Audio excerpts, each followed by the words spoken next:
Sobat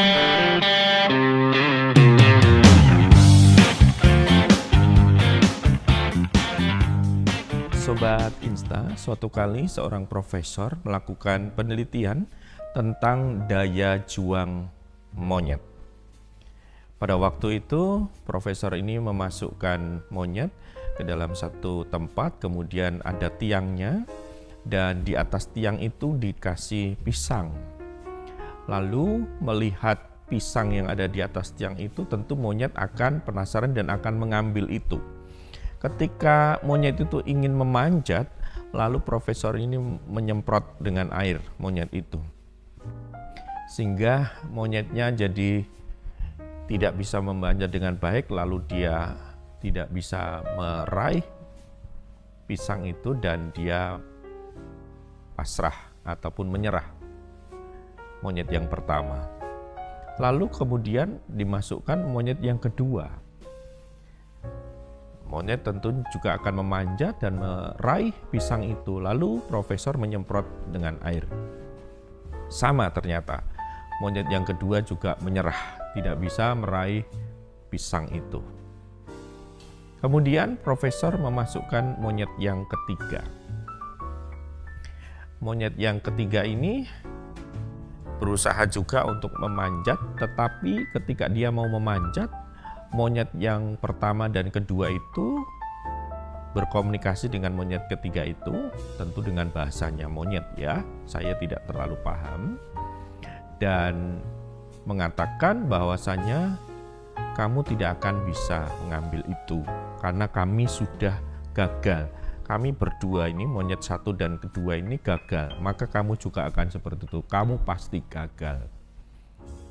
Padahal monyet yang ketiga ini tidak disemprot air oleh profesor itu, tapi ternyata dia ketika mendengar omongan dari monyet pertama dan kedua ini, sehingga dia merasa, wah saya nggak bisa pasti, ya, saya pasti gagal, ya sudah, saya nggak bisa meraih itu, saya nggak akan berjuang. Itu monyet yang ketiga. Lalu monyet pertama dan kedua dikeluarkan dari ruangan itu, tinggal monyet yang ketiga. Setelah itu monyet keempat dan kelima dimasukkan, dan tentu di atas tiang itu dikasih pisang. Monyet keempat dan kelima ini sangat girang, dia berusaha untuk memanjat, mau mengambil itu.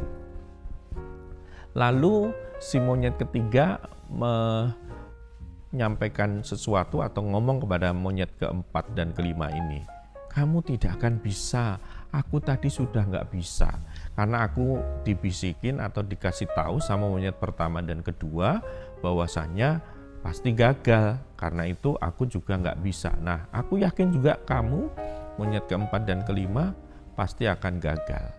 Mendengar itu monyet keempat menyerah juga, waduh iya ya, pasti saya juga gagal. Namun berbeda dengan monyet yang kelima, dia tidak mau mendengar cerita kegagalan itu, dia tidak mau mendengar perkataan dari monyet yang ketiga itu yang mendapat ya cerita informasi tentang kegagalan monyet yang lain. Si monyet yang kelima itu tetap berjuang, berusaha ya memanjat, memegang tiang itu, dan akhirnya bisa meraih pisang itu. Inilah sekelumit cerita tentang monyet dan daya juangnya. Sobat Insta semuanya, apakah di dalam kehidupan kita setiap hari ini terlalu memasukkan perkataan orang lain yang tidak membangun tanpa filter? Seperti monyet yang tadi, monyet ketiga tadi, dia menerima cerita kegagalan, dia menerima pengalaman-pengalaman kegagalan, bahwasanya apa yang akan dia lakukan nanti juga pasti gagal. Itu menurut monyet pertama dan kedua. Sehingga monyet ketiga itu jadi merasakan dan meyakini bahwa aku pasti juga gagal, karena terpengaruh dari cerita-cerita kegagalan. Apakah kita seperti itu?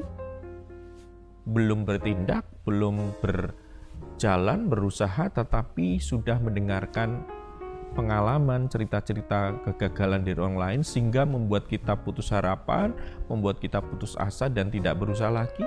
Atau kita seperti monyet yang kelima tadi yang mau berusaha, ya, mau membuktikan bahwasannya dia bisa. Ya. Kalau di dalam kita sebagai orang percaya, kita ketika bisa melakukan sesuatu, meraih sesuatu memang bukan dengan kekuatan kita, tapi karena pimpinan dan pertolongan Tuhan. Karena itu, ketika kita mendengar informasi tentang kegagalan, cerita-cerita putus asa, cerita-cerita putus harapan, ataupun cerita-cerita yang bersifat pesimis, mari jangan terpengaruh.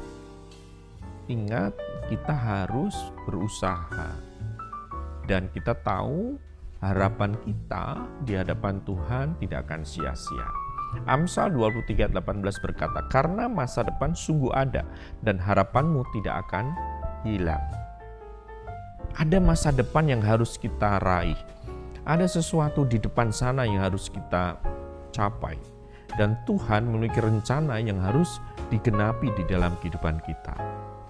Melalui perjuangan, melalui kehidupan yang kita jalani ini, dalam berbagai macam aspek, baik dalam pelayanan spiritual, ya, maupun dalam pendidikan, dalam sosial, dan seterusnya. Ingat, kita harus memandang ke depan bahwa di depan itu ada sesuatu yang akan kita terima. Ada masa depan yang ada, faktual, realitas. Dan kita ketika berharap kepada Tuhan, kita yakin harapan itu tidak akan hilang. Justru kita akan berjuang bersama Tuhan, minta kuasa Tuhan, pimpinan Tuhan untuk meraih sesuatu. Jangan terpengaruh tentang cerita-cerita kegagalan, cerita-cerita pesimistis. Ya memang kita tidak istilahnya meremehkan kegagalan. Enggak, kegagalan menjadi sesuatu yang harus pemikiran kita untuk bekerja lebih baik lagi. Kalau kita diizinkan gagal, tidak apa-apa. Jangan putus asa, mari berjuang kembali. Ingat, masa depan sungguh ada dan harapan kita tidak akan hilang.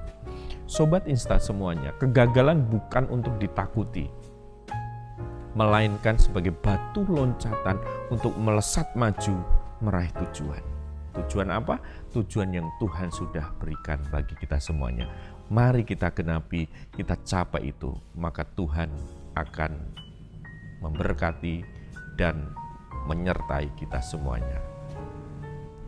Tetaplah semangat, jangan takut gagal, tapi berjuanglah dengan kuasa Tuhan.